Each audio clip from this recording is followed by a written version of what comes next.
Hello, beautifuls. What you doing? Hi, Cookie Butter. Cookie, what you been doing, girl? You been in them Christmas cookies already? Hi, Lovey. How you doing? Hey, babe. You want to say hi to everybody? It's okay. Y'all know Miss Cookie Butter here. She was born on the farm here.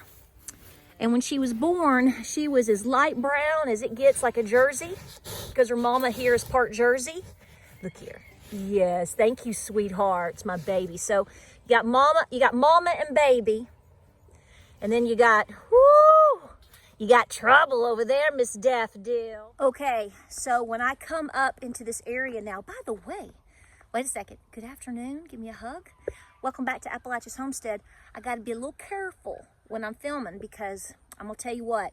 We have a monster buck on the property. He is gorgeous. I hope he makes it through the season. We've seen him, I saw him come out of the woods over yonder ways a couple days ago. And then I have footage of where I was filming the other day. I was actually in the car. I was in the office. And he came running by in the woods here along the driveway. He is awesome. We're just going to call him Buck. Uncle Buck. Let's hope he makes it. So anyway, so I'm always like, where you at? Just to be careful. I don't think I'm in any danger here. But everything is wonderful here on the farm today. It is a gorgeous, gorgeous Saturday. The skies are clear, no funny business. The leaves are slightly still on the trees, the little pops of color. But you know, the holidays are just just right over the corner and around the corner. And it's a great time to be here. So here's the update real quick. Biscuit video is being made tonight because I'm going to make a breakfast dinner. So that's going to happen. And I moved baby Francis. That's who you may see at the front of this video, the little clip of the little brown buckling. You remember him, right? So I hand raised him. He was in the barn for quite a while. Then I've moved him out next to the herd in my milking stall where I milk my goats. And because I'm currently not milking, I'm having a good break right now, which is kind of nice. I miss my milk. I do. It makes a big difference, that raw milk every day. But anyway, long story short, spring will be here before we know it, right? But he's out with the goats now. He's out with the entire herd. And he's a little skittish, but nobody's being mean to him or anything like that or pushing him out. So it's been an acclimation for him. And he follows me everywhere. So you'll be seeing a lot more of Francis again because he's very busy. We've had a great day, a lot of busy work coming up tomorrow on the farm because this coming week, we're actually going to push down by next weekend. We're pretty much going to be at freezing temperatures. So again, say a lot of prayers for folks that are working through the process of either getting a tiny house, mini shed, or a camper right now in North Carolina, especially, or anywhere in our region, because we're going to be dipping. In fact, here's the deal. So we're going to be dipping down to about 42 tonight. If you're up in the mountains, you could easily take an additional 5+ degrees off.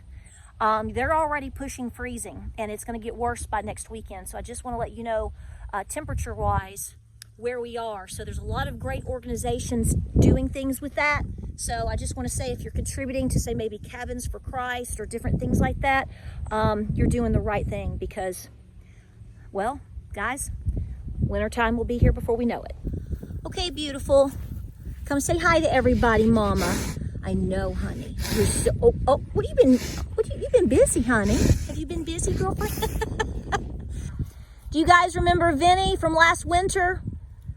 He almost didn't make it, y'all, and we brought him way back. And look at that baby out there doing so good. And his twin brother is right over here.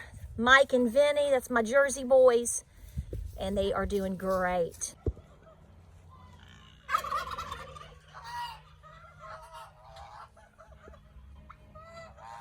All right, guys, so I decided to walk back down the driveway. I'm gonna sit right here And we're going to look at all my cuties. They were running after me.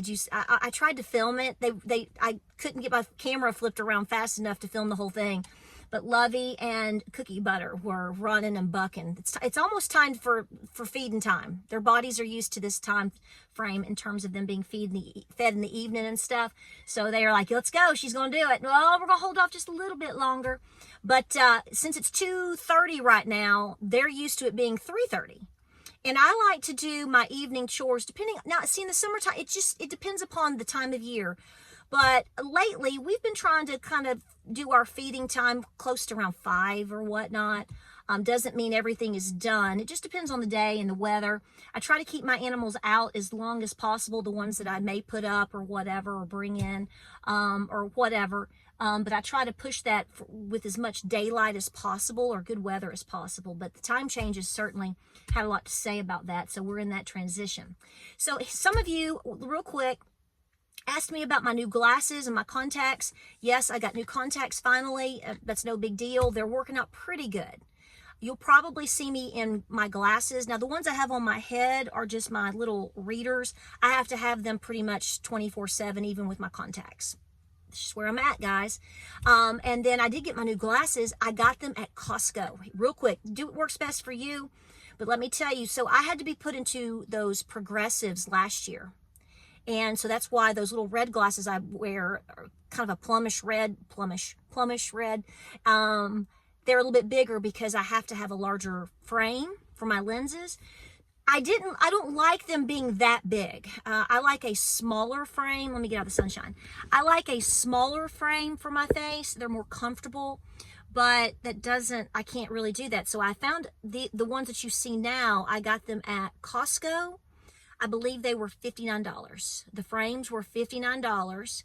And then they filled my prescription in 7 days for the frames and the lenses both, with no insurance because they don't take my insurance. Costco doesn't take my insurance.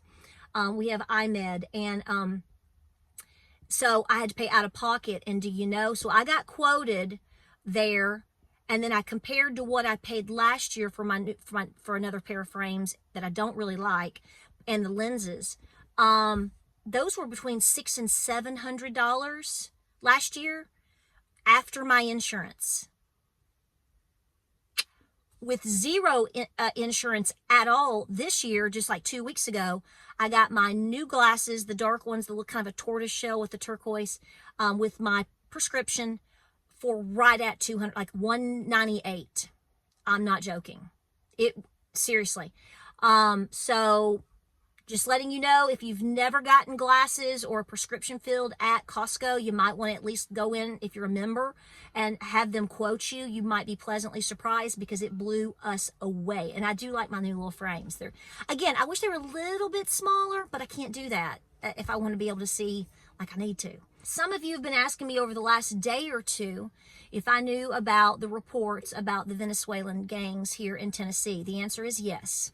And somebody asked me very specifically today, not being ugly, but asked me very specifically, how do I feel about it, or what's my response to that? My response is, give me a hug because I told you so.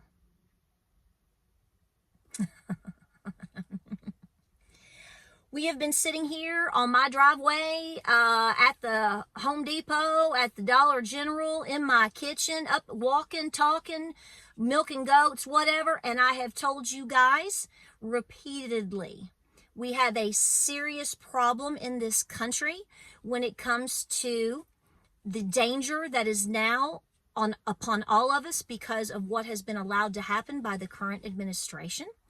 And for you to say, how do I feel about gangs being in our cities here in Tennessee? I basically am saying, why are you shocked? They're probably in more places than you can even guess. And for somebody to say, well, they're probably only in larger cities, I don't even believe that anymore. They can be in small rural communities where they're doing whatever they're doing, and they can easily just travel, 30 minutes quickly into any town.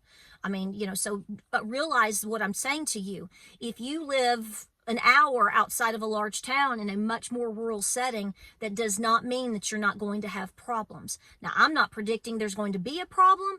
I'm just telling you, use the brain that God and Granny gave you. I have very much point blank, I know for a fact, go through my playlist, I have said, especially to women, we saw what happened to Lake and Riley back not too long ago in Georgia, and I've been watching a little bit of that trial this week. You're seeing endless cases of women in different parts around the country, different ages, and children and young girls, preteen into teen girls, that are being assaulted and worse. So for you to say, I'm surprised that these things are happening in the cities of Tennessee, well, here's the problem. The cities of Tennessee, when you really tighten in, they have a lot of progressive or blue agendas going on. That's not a new development here in Tennessee. That is not the majority of Tennessee at all. But I do want to say that sort of helps any larger town, for that matter, definitely is going to be a breeding ground for problems, whether it's from someone who is a native born American citizen, or whether or not they have, broken the law and illegally been allowed to come across the border. It doesn't matter. So this is where we are at. I don't remember the date on this video. Might be 6 months ago. I know it was within this year. I made a video where I had my response in terms of me going to Westtown Mall.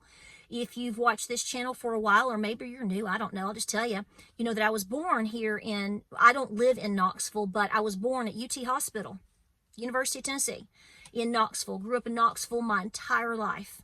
Okay, it's not too far from me because it's where my parents and my Nana and whatnot live. So I'm in Knoxville on a weekly basis, but I don't live there. But obviously I'm very familiar with it. We've been here forever. So that's the deal there. But I don't go to Westtown Mall very often. And I was talking about 6 months ago, maybe 4 to 6 months ago, we went to the mall. We probably go to the mall on average once or twice a year. Not necessarily to shop for anything, but because that's where the Apple store is. And, well, I film and edit and do everything on Apple products, and I have from the very beginning. Started my channel with my child's iPod, for that matter. I sure did. Actually went through 2 iPods, but before I got an iPhone. So we really moved up when I got my first iPhone. I'm only on my second one right now. But from time to time, I have to go to Apple. I'll buy something that I need for making videos, or I've taken a class on editing or something small like that. We have to get something.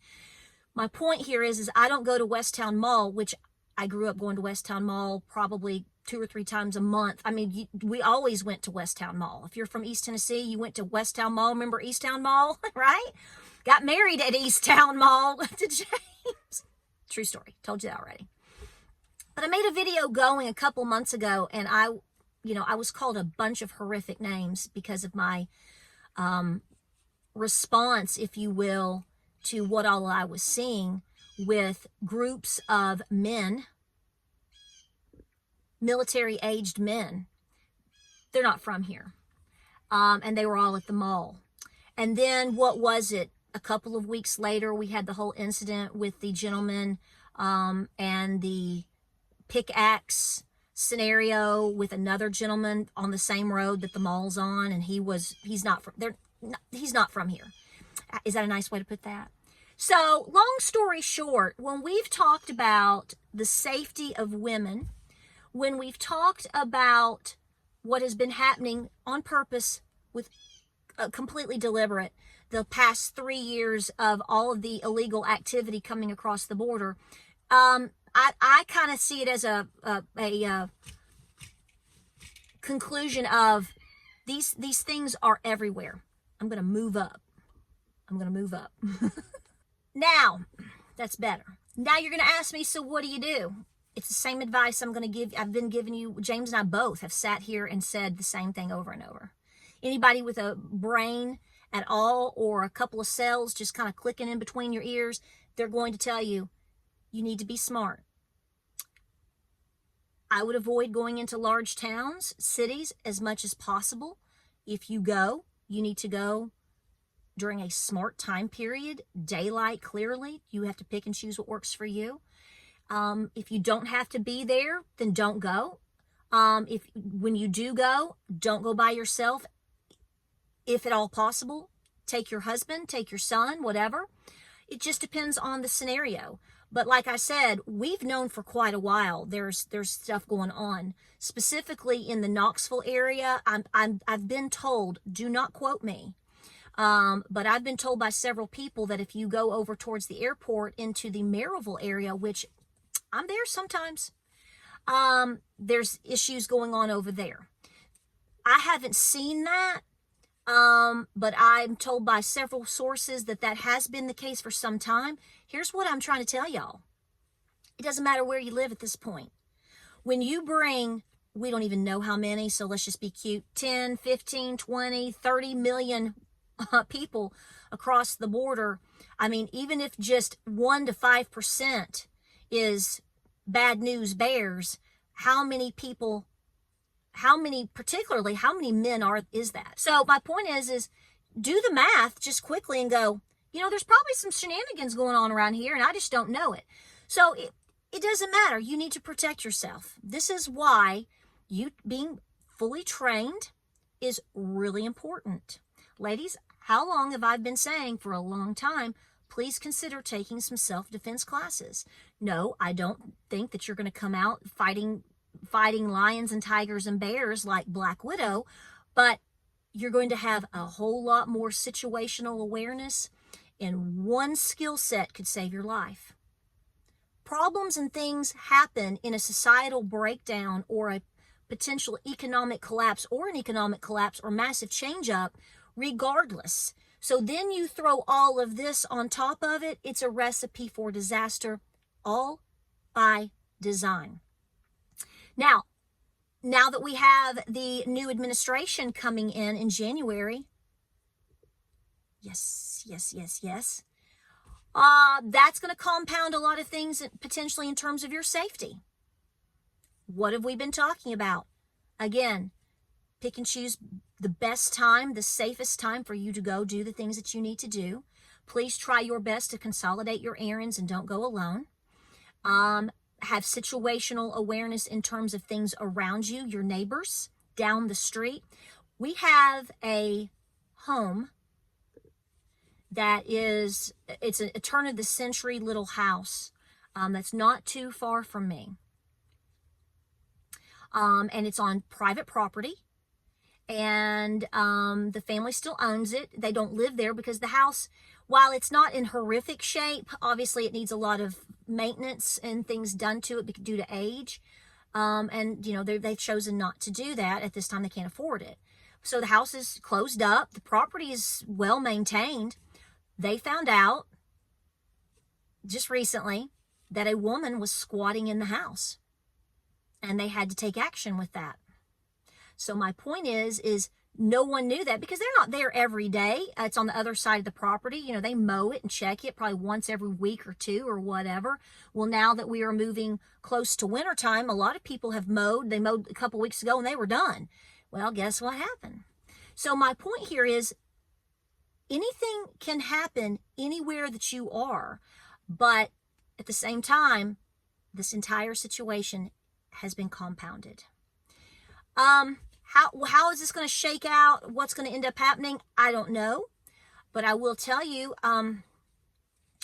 probably the rural areas of Tennessee are probably going to be overall pretty okay if a scenario unfortunately were to happen.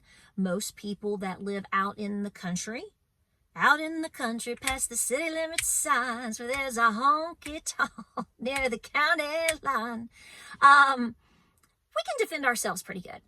So, we're not stressing about it, but if you're close to town, if you're close to downtown Knoxville, over by the airport area where there's a lot of growth, even cities much larger, Chattanooga, oh my gosh, Memphis, Nashville, it's a no-brainer.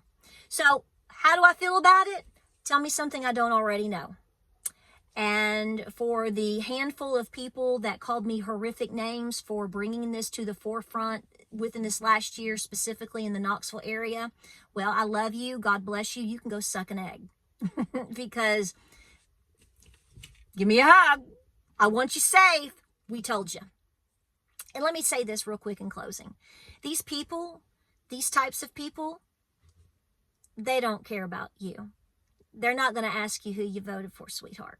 Okay, so if you're wearing your blue bracelet today and still mad about the election, I just want you to know I love you and I want you safe. I don't want anything to happen to you or anyone in your family, etc., etc. These people have no regard for your citizenship, your ancestry, your color, whether you believe in God or not, where you live, and certainly they don't give two shakes of a lamb's tail who you voted for.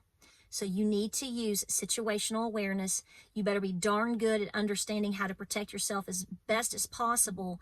And it's not just when you go to town, it's even on your own property. So we'll see how it goes. This is what we need to be aware of, and this is one of my main concerns right now, which is the whole idea of deportation. These people have been allowed to come here in the fashion that they are. A lot of them obviously can get access to whatever they need to do, whatever they want to do. You've seen all the footage from Colorado. Those boys weren't walking around with slingshots. So, I mean, I know that was Colorado, but still. So a lot to think about. Ladies, you need to be able to protect yourself and make good decisions. And at any point, especially that you have a wonderful husband, son, son-in-law, nephew, you know, those toxic masculine men that everybody's trying to, was not anymore, was trying to throw under the bus. Embrace them. Men, we love you because we need you. And us ladies here on the home fronts that are like-minded, we understand what type of predicament we are in, and we know that we need strong men to help protect us. Good, solid patriots, God-fearing, God-loving men that are willing to do whatever it takes to take up for, defend women and children. But ladies, you have a responsibility in this, okay? I have a responsibility in this. We can't just go out and put ourselves in a stupid situation. We have to use the brains that God and Granny gave us. And like I said, doesn't matter where you live anymore. It's here. And it's going to be interesting to see how this plays out over the next coming months or year. And could be an issue. So be willing to learn how to defend yourself as best you can.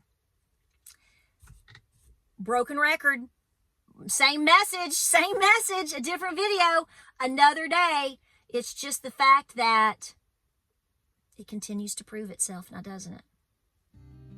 I love you guys. Like, subscribe, and share. Got to clean up some more. Got to run an errand. And then my husband said, I would love a breakfast dinner tonight, darling. I said, good, baby, because I'm going to try these new biscuits out. It's going to be good. Like, subscribe, and share. Have a great Saturday. Pray, prep, and be peaceful. Continue to prepare.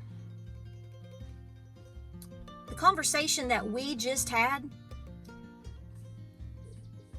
if you really think about it and all the potentials that could come with it, which are, unfortunately, the situation is necessary for the future of our children, I'd be preparing a lot. I love you. Be good. I'll see you on the next video.